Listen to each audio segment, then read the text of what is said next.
আমাৰ চেনেলটোত আলোচনা কৰি আছোঁ চিডিটৰ বিষয়ে। চিডিটৰ মেথছ পাৰ্টটো আমি আলোচনা কৰি আছোঁ। তো তাৰ ফাৰ্ষ্টতে আছে চিলেবাছত নাম্বাৰ ছিষ্টেম। নাম্বাৰ ছিষ্টেমৰ এটা ভিডিঅ' অলৰেডি আপলোড কৰা হৈ গৈছে।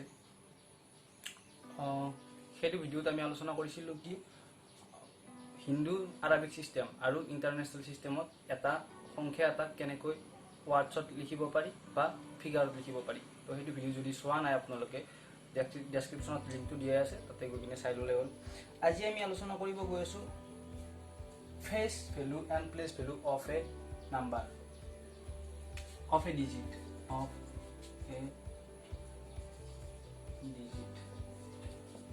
অসমীয়াত যদি ক'ব যাওঁ, ফেচ ভেলু মানে নিজা মান আৰু প্লেচ ভেলু মানে হ'ল স্থান মান। অফ এ ডিজিট এটা সংখ্যাৰ মানে এটা অংকৰ। অসমীয়াত যদি ক'ব যাওঁ, এটা অংকৰ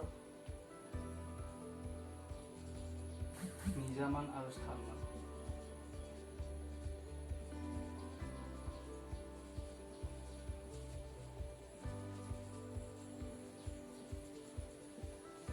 নিজা মান মানে কি ফেচ ভেলু। এইটো আপোনালোকে যদি ইংৰাজীত প্ৰব্লেম আছে তো এইটো মনত ৰাখিব।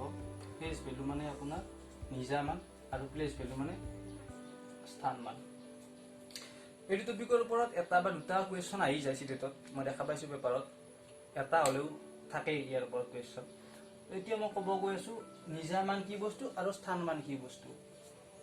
উদাহৰণৰ সহায়ত বুজাই দিছোঁ। একদম ইজি ট্ৰিক।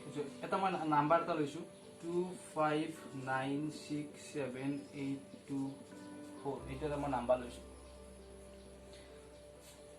ইয়াত যদি আমাক সোধে এই 9টোৰ নিজা মান কি, এই 9টো যদি আমাক নিজা মান সোধে,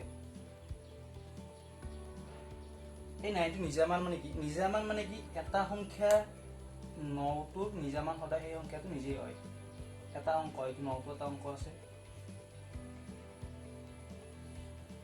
এইটো এটা নাম্বাৰ লৈছোঁ 2596782 ইয়াত যদি আমাক সোধে 9ৰ নিজা মান কিমান, নিজা মান কি বস্তু? এটা অংক সি নিজেই নিজৰ নিজা মান মানে কি? যদি সোধে 9ৰ নিজা মান কি, 9ৰ নিজা মান ইয়াত 9ই হ'ব। 9ৰ নিজা মান মানে ফেচ ভেলু কিমান হ'ব? 9 হ'ব। কিন্তু 9ৰ প্লেচ ভেলুটো মানে স্থান মানটো ইয়াত বেলেগ হ'ব। স্থান মানটো এতিয়া আমি কেনেকৈ নিৰ্ণয় কৰিম? এইটো 9ৰ যদি আমি স্থান মান নিৰ্ণয় কৰিব লাগে, একদম ইজি ট্ৰিক, মই ডিষ্টিংলি ক'ব যোৱা নাই। আমি কি কৰিব লাগে? 9টো লৈ ল'ব লাগে।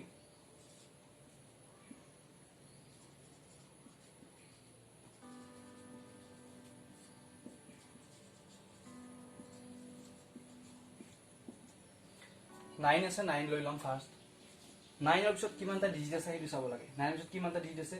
1 2 3 4 and 5। তো 5টা যদি 9ৰ পিছত ডিজিট আছে, 5টা ইয়াৰ পিছত 0 বহুৱাই দিলে হৈ গ'ল। তো এইটো হৈ গ'ল আপোনাৰ 9ৰ স্থান মান মানে প্লেচ ভেলু, আৰু এইটো হৈ গ'ল নিজা মান কিমান? 9। ঠিক তেনেকৈ যদি আমি 2 লওঁ, ইয়াত 2 দুটা আছে, এইটো 2 বৰাব মুচি দিলোঁ। যদি কওঁ 2ৰ নিজা মান কিমান, 2ৰ নিজা মান কিমান হ'ব? 2ৰ নিজা মান কিমান হ'ব? 2 হ'ব। মই ক'লোৱে অলৰেডি, এটা ডিজিট সি নিজেই নিজৰ নিজা মান হয় সদায়। আৰু 2ৰ যদি আমাক স্থান মান লাগে, প্লেচ ভেলু যদি লাগে, প্লেচ ভেলু অফ 2 কিমান হ'ব? ইয়াতে 2 ল'লোঁ, 2ৰ পিছত কিমানটা ডিজিট আছিল? আমাৰ এটা ডিজিট আছিল, সেইটো হ'ল 4। তো এই 4ৰ জেগাত আমি কি দি দিম? 0 দি দিম। তো এইখিনি আছিল একদম চিম্পল কথা। আশা কৰিছোঁ বুজি পাইছে সকলোৱে। ইয়াৰ ওপৰত এতিয়া এটা কুৱেশ্যন লৈছোঁ, কুৱেশ্যনটো মই চল্ভ কৰি দিম। তো যিখিনি কনচেপ্ট ক্লিয়াৰ হোৱা নাই, কুৱেশ্যনটো দ্বাৰা ক্লিয়াৰ হৈ যাব। কুৱেশ্যন এটা লৈছোঁ মই।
কুৱেশ্যনটো কি আছে ইয়াতে what is the difference between the place and face value of 3 in 52310 52,310 এইটো এটা নাম্বাৰ আমাক সুধি আছে হোৱাট ইজ দ্য ডিফাৰেঞ্চ কি সুধি আছে পাৰ্থক্যটো সুধি আছে কাৰ কাৰ পাৰ্থক্য লাগে between the place and face value কাৰ কাৰ মাজত পাৰ্থক্যটো লাগে প্লেচ ভেলু আৰু ফেচ ভেলুৰ মাজত আমাক পাৰ্থক্যটো লাগে কাৰ 3 কোনটো নাম্বাৰত এইটো নাম্বাৰত তো সলিউশনটো আমি এতিয়া কেনেকৈ কৰিম 52310 আছিল আমাৰ নাম্বাৰটো ইয়াত আমাক যেটো ডিজিটৰ place value and face value লৈ আবার সেটো হল 3 তো ফার্স্ট আমি কি উলিয়াম 3 ফেস ভ্যালু টু উলিয়াই লম ফেস ভ্যালু অফ 3 ইজ কিমান হ'ব ফেস ভ্যালু মানে নিজা মানটো কিমান হ'ব 3 মই কৈছিলো 3 টো নিজে নিজা মান হয় যিমান থাকে তাতে 5 থাকিলে 5 হ'ল 6 থাকিলে 6 হ'ব তো হেতু একে আৰু যদি প্লেস ভ্যালু লাগে প্লেস ভ্যালু অফ 3 ইজ এতিয়া প্লেস ভ্যালু মই কি কলো 3 টো ল'ব লাগিব তাৰ পিছত কিমানটা ডিজিট আছে দুটা ডিজিট আছে তো দুটা শূন্য দিব লাগিব তো এইটো হৈ গ'ল আমাৰ প্লেস ভ্যালু এইটো হৈ গ'ল আমাৰ ফেস ভ্যালু এতিয়া সুধি আছে কি এই দুটা ডিফাৰেন্সটো আমাক সুধি আছে ডিফাৰেন্স যদি উলিয়াব যাও আমি ডিফাৰেন্স কেনেকৈ উলিয়াও দুটা সংখ্যাৰ যেটো ডাঙৰ সংখ্যা তাৰ পৰা যদি আমি সৰুটো বিয়োগ কৰি দিও আমি ডিফাৰেন্সটো পাই যাম তো ইয়াত আমি কি কৰিম 300 ৰ পৰা 3 টো বিয়োগ কৰি দিব লাগিব মাইনাস কৰিম 300 minus 3 কিমান পাই যাম 297 তো এটা অপচন দিয়া আছিল 128 225 285 297 তো আমি आंसर কিমান পালো ডি না ফোন নাম্বাৰটো আমাৰ কাৰেক্ট आंसर হ'ব 297 এইটো হ'ল আমাৰ কাৰেক্ট आंसर একদম ইজি গতিকে এইখিনি আছিল ফেস ভ্যালু আৰু প্লেস ভ্যালুৰ কথা সকলোৱে হয়তো কনসেপ্টটো নিশ্চয় বুজি পাইছে যদি বুজি পোৱা নাই কিবা বা কিবা ডাউট থাকে কমেন্ট বক্সত জনালে হ'ল নেক্সট ক্লাছত মই ডাউট বিলাক ক্লিয়াৰ কৰি দিম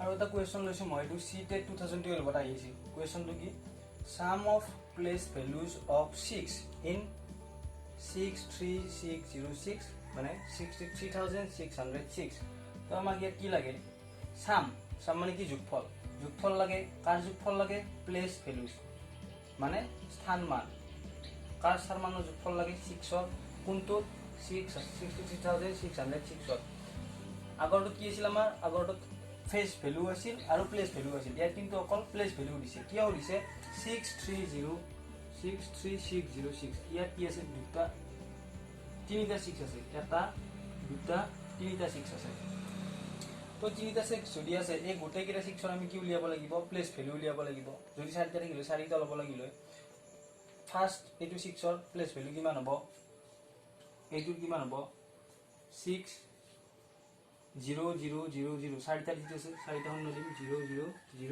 0 নেক্সট 86 ৰ কিমান হ'ব